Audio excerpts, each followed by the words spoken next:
Who's ready for another foreign film to top it off? It's another French one. If the French movies we've checked out before are any indication of what we're in store for, then I'm assuming there's gonna be some weird sexual things and moral battles going on. This is 2021's Benedetta. Spoiler alert. While I might be giving you my opinion on the film, that's no substitute for watching it for yourself. Links to the film are in the description. While a mother and her daughter visit a shrine on their way for the girl to be married off, bandits rob them and take a valuable necklace from the mother. The young girl warns them that the Blessed Virgin will punish them as a bird flies nearby to prove that the Virgin heard the girl. The bandit looks up just in time for the bird to poop in his eye. After having a laugh at the gall of the girl, the bandits give back the necklace and allow them to pass. Once in the city, the mother and daughter head straight to the church that is waiting for them. It turns out that this young girl is the one named Benedetta. Signer Carlini is brought back with Sister Felicita to discuss the dowry and thank him for bringing another bride for Christ. Carlini explains that times have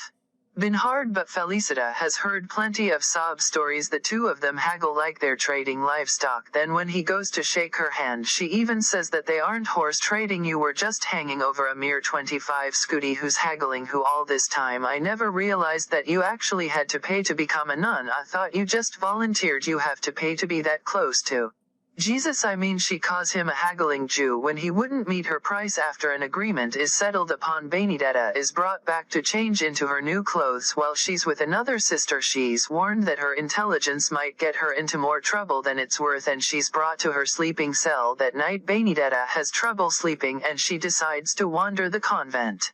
She heads straight for the Blessed Virgin statue and she prays to Mary. While she prays, she tells Mary about how alone she is and whether or not she can even hear her prayers. Now I think it's safe to say she hears you. Just to make it weirder, she starts sucking on Mary like she's breastfeeding. I knew there'd be some weird stuff going on in this one. French films are amazing, but there's something raw about them too. When the other sisters come out to lift the statue off of her, all of them are calling it a miracle that she wasn't crushed, but Felicita will have no talk of miracles. She says that they're usually more trouble than they're worth. Flash forward 18 years and we see a play of how Mary died and reunited with Jesus. Of course, Benedetta plays Mary and she has a vision of Jesus visiting her in a field. Benedetta runs to him as her real body is lifted up to Jesus on the stage. After the play, everyone gathers for a feast that has been donated by Carlini, and Benedetta's mother asks her why her feet were moving during the play. Benedetta tells her that she was visited by Jesus, but her mother brushes it off as a nice gesture. As the family prepares to depart, a banging can be heard at the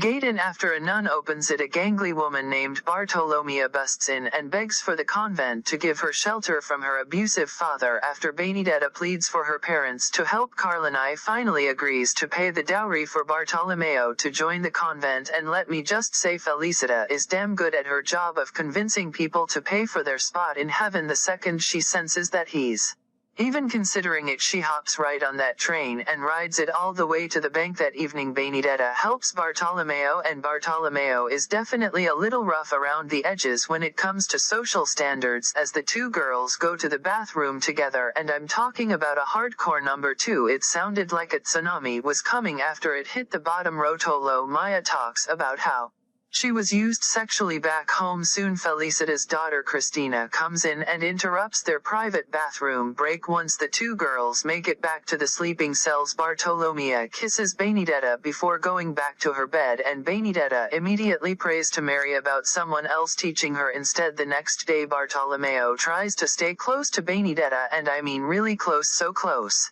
that she sticks a finger up her bum in the middle of morning choir. It was just as much a surprise to me as it was for her. To top that off, she gets a vision of being attacked by snakes, and if you ever wanted to see Jesus slicing through snakes with a sword, this is your chance to see it. It was pretty epic. Jesus tells her that no beast can come between them, and she kisses Jesus before he goes away.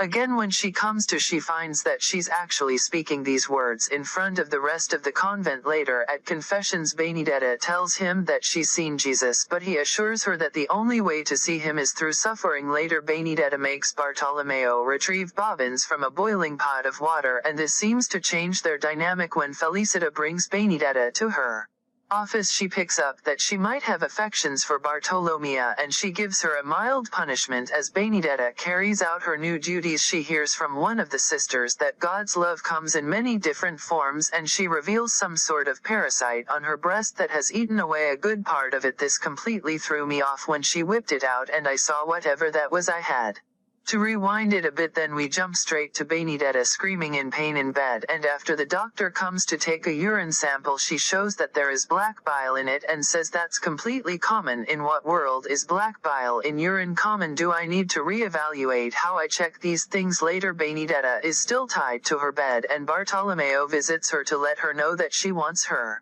That night in her dream Benedetta gets shot in the hand with an arrow from bandits and they hold her down to have their way with her. Have no dear child. Jesus shows up looking like Assassin's Creed and cuts them to pieces. I don't know what's going on anymore. This is just a bad trip. It turns out that it's a fake Jesus. Maybe in the morning Felicita tells Benedetta that she's placing someone as her roommate to care for her and we find out that Bartolomeo is the only one to volunteer for the job. As Bartolomea makes herself at home Benedetta starts to warm up to the idea of having her around. That night a man calls out to Benedetta and she wakes up to find Jesus being crucified. He tells her to strip down and come to him. He then has to remove his garments and he apparently got tucked in before getting put on the cross. It was like Silence of the Lambs again. When Bartolomeo finds Benedetta on the ground she finds her with holes in her hands, feet and side. When Benedetta is presented to the sisters they immediately kneel and claim it to be the stigmata. Felicita has her brought to her chambers to be examined by a doctor and a man from the church. Everyone believes that this could be stigmata,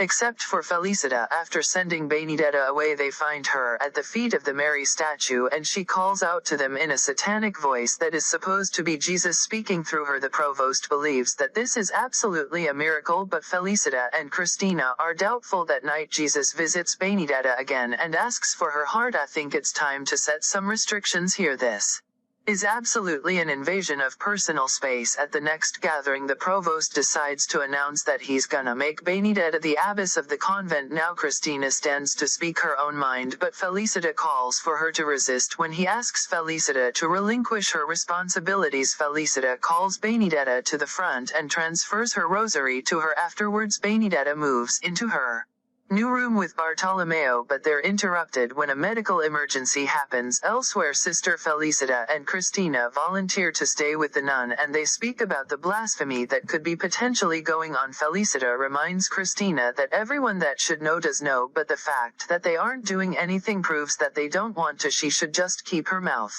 shut or they'll destroy her too. As the bells for Vesper ring Felicita leaves to attend and Christina stays behind to watch as the nun dies in her arms. Later Christina has the confession to lie about seeing Benedetta forge her stigmata. Don't you love how the biggest scandals seem to happen in old convent movies? We jump straight from this to Benedetta and Bartolomeo getting a little frisky in their new quarters. This entire movie is one big scandal. Bartolomeo takes her to bed and you already know that there's no way they're gonna get away with this. I mean they go at each other. There's no slow warm up or anything. This is it. Later the sisters gather for their meal and Christina is called forward to speak her mind. She gets in front of everyone and tells him that Benedetta is a false prophet. Her own mother Felicita stands in front of the convent and denies her claims though Benedetta speaks in her satanic voice again and calls for Christina to be whipped by her own hand. When Benedetta makes it back to her room later she finds that Bartolomea has whittled her mother Mary's statue down to a dildo on one end. Splinters. Just stick with the fingers for now, those are splinters. Oh, someone is also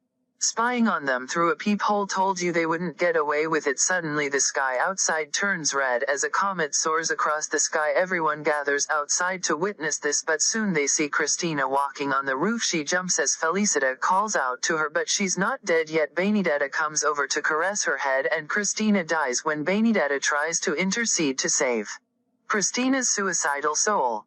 Felicita keeps her from laying hands on her and calls her a lying __. After Christina's body is taken to be washed Felicita sneaks away on a carriage but Benedetta finds out immediately. She finds out that Felicita is headed to Florence to speak to the higher-ups and she heads back to her chambers to tell Bartolomeo the news. It also becomes even more unclear on whether Benedetta actually cut herself, or if the miracles really did happen. I was pretty sure at one point that she really did think she saw these things while she was in a trance, but now I'm not so sure. Benedetta definitely seems more conniving now. Speaking of conniving, Benedetta acts as though she's being spoken to by God, and she tells Bartolome that the sisters must dig a grave the next day. Felicita makes it to Florence to find the city overrun by the plague. She speaks to her higher up, and he assures her that he'll find out if there is blasphemy and devilry in her convent. Back at the convent that night, the comment still hovers over the convent, and the provost addresses the city by saying that the plague is coming to them. As he kneels to pray, Benedetta comes forward and speaks to Jesus. She tells them all not to fear,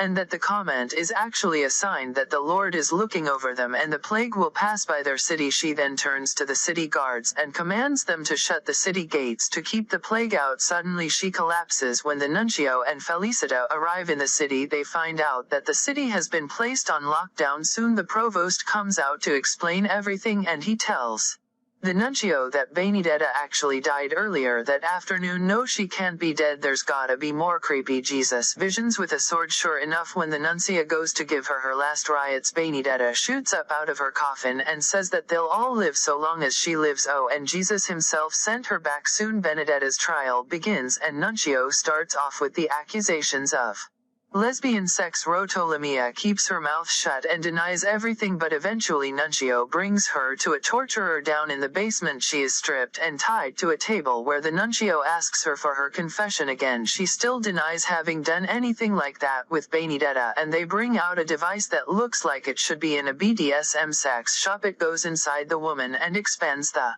horrifying sizes like an umbrella. Later the nuncio calls Benedetta to his chamber and he asks what love is to her. She sticks to her lie of only wanting to be with Jesus, and while she washes his feet she finds a tick that has been sucking on his calf. The plague is here, it's always a tick. Soon Bartolomea is brought back inside and she quickly gives them the confession they've been waiting for. She shows them where the wooden dildo is kept, and Benedetta is taken to a private room. Meanwhile, we have confirmation that Felicita is in fact infected with the plague. Soon Bartolomeo is rejected and sent out from the convent, and the nuncio heads to his quarters to sign the sentencing of Benedetta. He also finds out that he is infected with the plague too. Benedetta is allowed one more meeting with Felicita to pray, and Felicita explains that she is jealous of how God speaks to Benedetta. Later Benedetta is brought out to the town square where Bartolomea asks for forgiveness, but Benedetta assures her that she had to be betrayed like Jesus was in the last attempt to make things clean. The nuncio tries to convince her to confess to everything in front of everyone that already wants her set free.